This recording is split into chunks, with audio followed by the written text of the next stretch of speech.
अस्सलाम वालेकुम नाज़रीन, आप देख रहे हैं ज़ीएच एंटरटेनमेंट में हूं ज़हीर अहमद। नाज़रीन, हीरा मंडी नेटफ्लिक्स के ऊपर एक सीरीज़ आई है 8 एपिसोड की। इसको हमने देखा, इसका रिव्यू आपके लिए हाजिर है। इसको देखने की वजह सिर्फ और सिर्फ संजय लीला भंसाली साहब थे, जो इसके स्क्रीन प्ले का भी हिस्सा हैं, जो इसके डायरेक्टर भी हैं, जो इसके हर शोबे में शामिल हैं। संजय लीला भंसाली साहब वो शख्सियत हैं जिन्होंने देवदास, हम दिल दे चुके सनम, ब्लैक, सांवरिया, पद्मावत, रामलीला और इसके साथ साथ बाजीराव मस्तानी, इस तरह की फिल्में उन्होंने बनाई हैं। तो उनका काम हमें बहुत पसंद है, इस वजह से हमने इसको देखा है।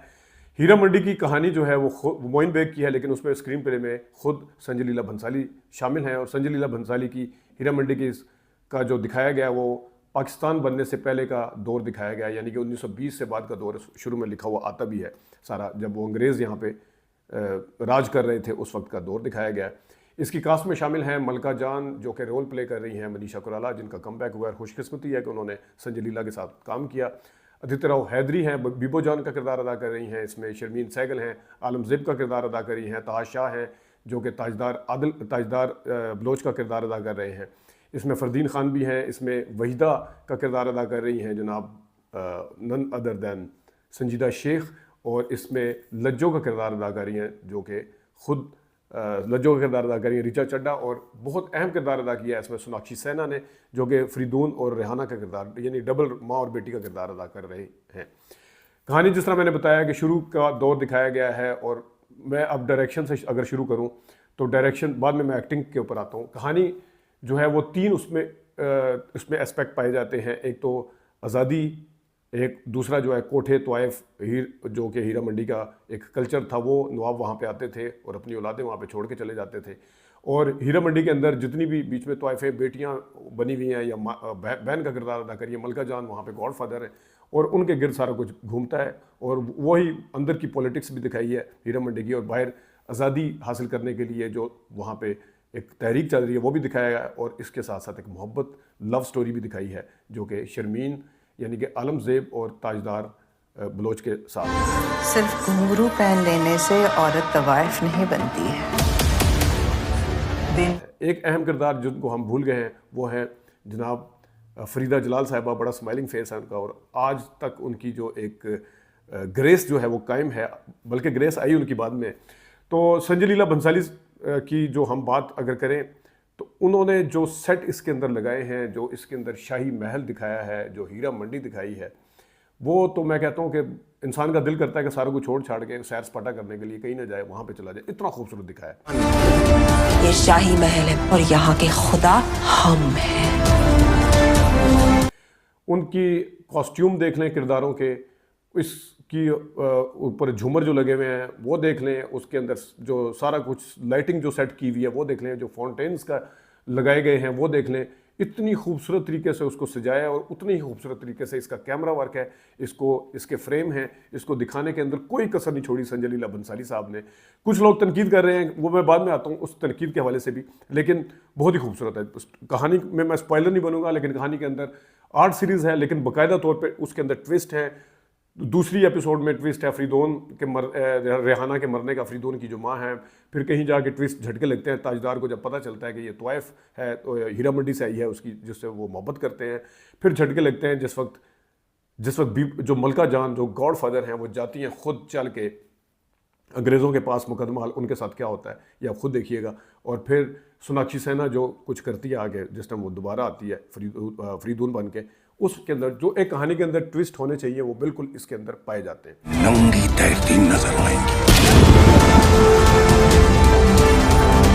कहानी के अंदर जिस तरह मैंने बताया 3 एस्पेक्ट्स हैं, तो उसको बड़े अच्छे तरीके से लेके चले हैं संजय लीला भंसाली साहब। मैं उनकी डायरेक्शन की जितनी भी तारीफ करूं कम है, और जितने अच्छे तरीके से उन्होंने ये लगभग 7-7.5 घंटे की होगी टोटल, क्योंकि अगर 1 घंटे की भी एवरेज लगाएं, 8 कुछ 1 घंटे से कम की भी है, बीच में एंड क्रेडिट चलते हैं तो कभी भी टाइम ज़ाया होता है। लेकिन बहरहाल इसको बड़े ही खूबसूरत तरीके से वो लेके आए हैं, और इसके अंदर बताया जाता है कि 200 करोड़ रुपया लगा है इसकी तैयारी में। 65 करोड़ रुपया इन्होंने लिया है सिर्फ उनसे, नेटफ्लिक्स वालों से। इश्क और इनकलाब के बीच कोई फर्क नहीं होता। तो इसके साथ हम आते हैं डायरेक्शन के साथ साथ, जिस तरह मैंने बताया कि है तो ये सीरीज़, लेकिन इसके अंदर बाकायदा तौर पे फिल्म का टच है। और इसके अदाकारों के अंदर कोई अदाकार ऐसा नहीं है कि कोई भी इसमें आर्टिस्ट ऐसा नहीं जिसको आप कह सकें कि इसका किरदार जानदार नहीं है। सीन जिनके कम है उनका किरदार भी जानदार है, खा वो जुल्फ़िकार का काम है, खा वो वली का काम है, खा वो जोरावर का काम है, खा ताजदार का काम है, ताजदार के वालिद का काम है, कुदसिया जो फरीदा जलान है उनका काम है। लेकिन इन तमाम किरदारों के काम अपनी जगह पे हैं। सर फहरिस्त हैं जनाब मनीषा कोइराला साहब हैं, जिन्होंने मलका जान का किरदार अदा किया, बहुत खूबसूरत तरीके से किया, बड़ी शाइस्ता और शगुफ्ता और बड़ी अच्छी और ज़बरदस्त किस्म की उर्दू बोली है उन्होंने। बाकी किरदारों में एक आध मसला था, वो मसलों के मैं बाद में आता हूँ, लेकिन इसके अंदर बहुत ही मनीषा कोइराला को देख के थोड़ा सा डायलॉग डिलीवरी का जो स्टाइल है, एंड पे जो सांस लेती है वो बाकायदा तौर पे चंद्रमुखी, देवदास वाली रानी, उमराव जान अदा वाली, दोनों नैयर सुल्ताना और दूसरी रानी साहिबा, उसके अंदर थोड़ी सी तीनों किरदारों की झलक नजर आती है। चंद्रमुखी की तो बहुत ज़्यादा नजर आती है। तो बल्कि ये जो सांस दे के ठहरना, ये शुरू रानी साहिबा ने किया था कि आप जब डायलॉग ख़त्म करते हैं, तुम हमें समझते हो, यूं करके बोलना, ये रानी साहिबा इसको पायनियर कह सकते हैं। ये मलिका जान का दामन है, इतने से खून से इसकी प्यास नहीं बुझेगी। लेकिन बहरहाल इसके अंदर दूसरा किरदार अहम है, बिबो जान का है, जो कि अदिति राव हैदरी ने किया, बहुत ही ज़बरदस्त है। उनके किरदार के अंदर शेड्स हैं, उनके किरदार के अंदर काफ़ी ट्विस्ट हैं, उनका रोल बहुत अच्छा है। सोनाक्षी सिन्हा बहुत अच्छा काम अदा किया, उनके वार्डरोब बड़े अच्छे थे, उनके कपड़े ड्रेसेस वगैरह बहुत अच्छे ज़बरदस्त दिखाए हैं। जैसा मैंने बताया, कॉस्ट्यूम के ऊपर तो बात करना भी है, लेकिन दोनों किरदारों के अंदर एक तो छोटा किरदार है, लेकिन फरीदून का काम ज़्यादा है। सोनाक्षी ने बहुत अच्छे तरीके से अदा किया है। पुरानी दीवारें पार नहीं की जाती, गिरा दी जाती है।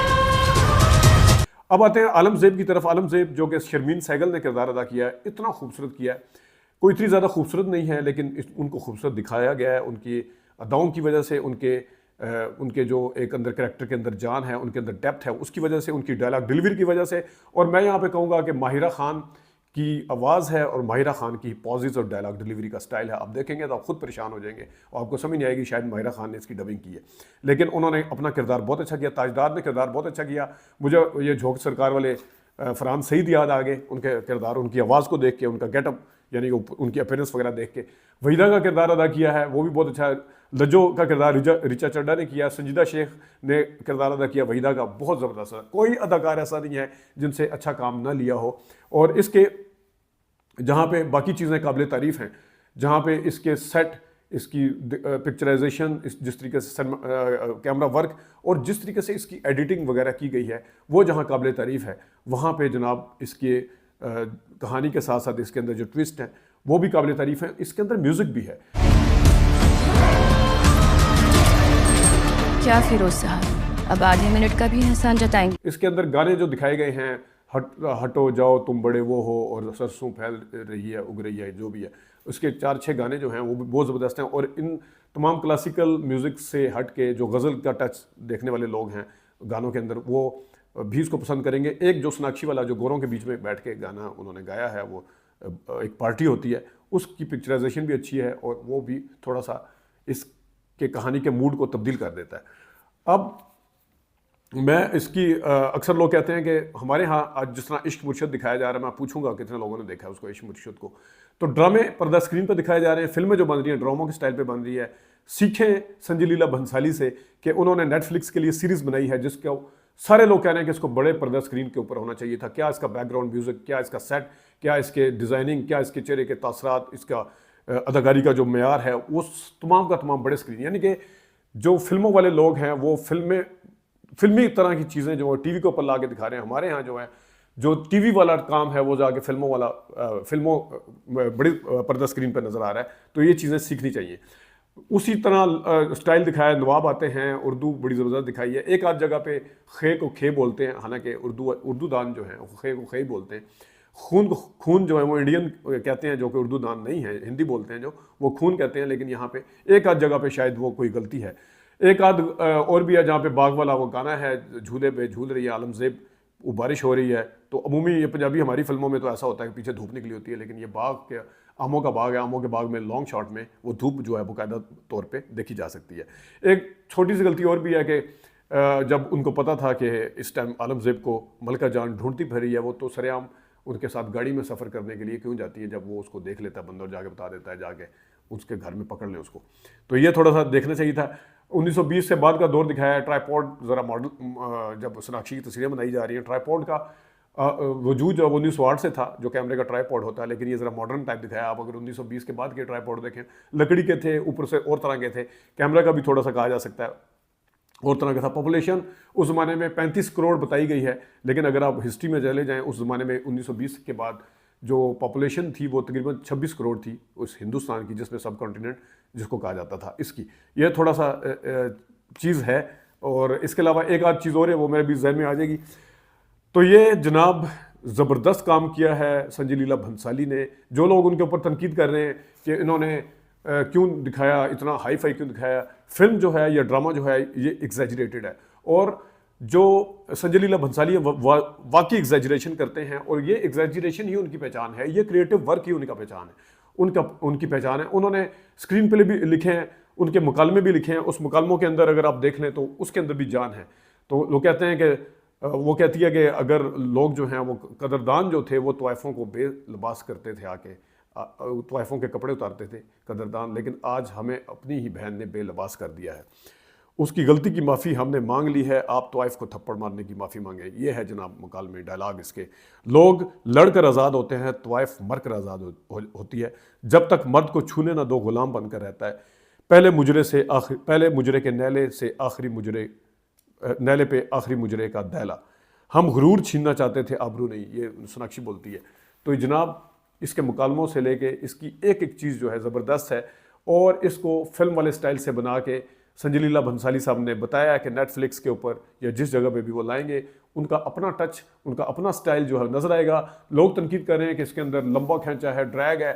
अगर आप लोगों को 8 किस्तें ड्रैग नज़र आ रही हैं तो आप हमारे ड्रामे आके देखें, जिसमें 34 किस्तें हो चुकी हैं जाने जहान की, और वो ख़त्म होने का नाम नहीं ले रहा। और दूसरे इश्क मुर्शद को जो सनमे में दिखाया जा रहा है, जिस वक्त लोग टीवी पे देख के उसको बोर हो चुके हैं, अब वो सनमे में दिखा रहा है। वो लोग सीखें आगे कि 8 किस्तों के अंदर चीज़ किस तरह बनाई जाती है संजय लीला भंसाली साहब से। और जो लोग उनके ऊपर तनकीद कर रहे हैं वो बिल्कुल बेजा तनकीद है, बिल्कुल बगैर किसी फजूल तनकीद जिसे कहना चाहिए। क्योंकि जिस किस्म की 3 पैरेलल स्टोरीज दिखाई हैं, उसमें इतनी लंबी ड्यूरेशन बनती थी। अगर फिल्म में होता तो शॉर्ट होता तो वो थोड़ा सा शायद तिश्नगी रह जाती, लेकिन डिटेल वर्क किया है स्टोरी से लेके एक एक चीज़ तक, और उनको बड़े अच्छे तरीके से दिखाया है। कहीं पे भी आपको ड्रैग नहीं लगता। जिस तरह मैंने बताया, छोटे से छोटा किरदार जो है वो अपने अंदर एक मायने लिए हुए है, और उस किरदार के अंदर कोई बंदा ये नहीं कह सकता कि मेरे साथ संजय लीला भंसाली ने ज़्यादती की है।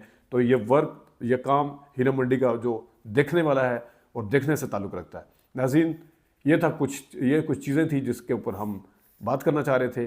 अपना ख्याल रखिएगा। अभी तक इतनी इजाज़त दीजिए। अल्लाह हाफ़िज़।